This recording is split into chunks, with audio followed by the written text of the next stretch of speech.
Quad Star Tuning here again. Today we're going to show you how to remove your computer from the dashboard. You can call it the computer powertrain control module, PCM, whatever you want to call it. We got to get it out of there to put a chip in. This particular truck already has our multi-position tuner, so you'll notice this ribbon cable. Your stock computer, such as this one, won't have the ribbon cable in it yet, but just keep that in mind. What we want to do first is grab a nice flat-bladed screwdriver.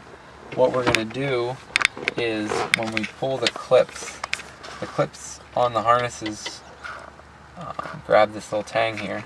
So we need to get our finger underneath the connector, release the tang, and we're just gently going to pry the connector against this flange.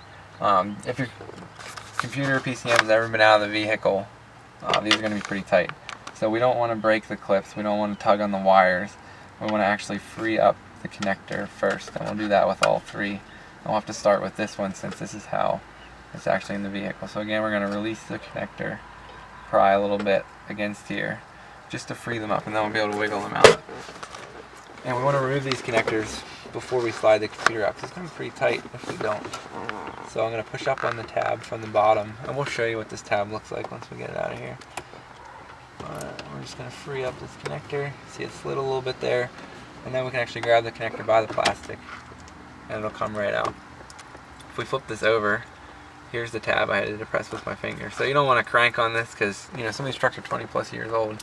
If you start pushing on this really hard, it's going to break right off. We want that to hold that in there still. You don't have to go too crazy.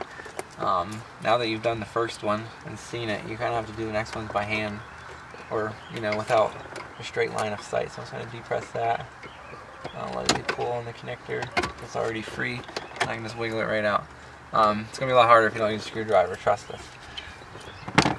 We've done a few of them.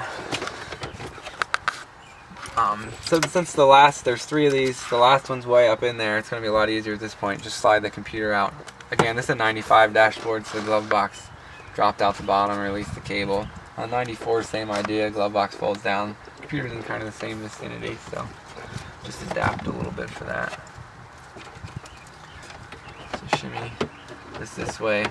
We pulled the computer towards us because these two tangs right here actually hold it in. So you have to pull it towards you, releases it, and now we have plain sight to this last connector. Release the tab, just real gently with a screwdriver, pull that out. That's all it has to move, 1/8 of an inch, and it's ready to go. Just wiggle it out, and we successfully removed this. No damage done to the clips, computer's intact, and we're good to go. Thanks for watching.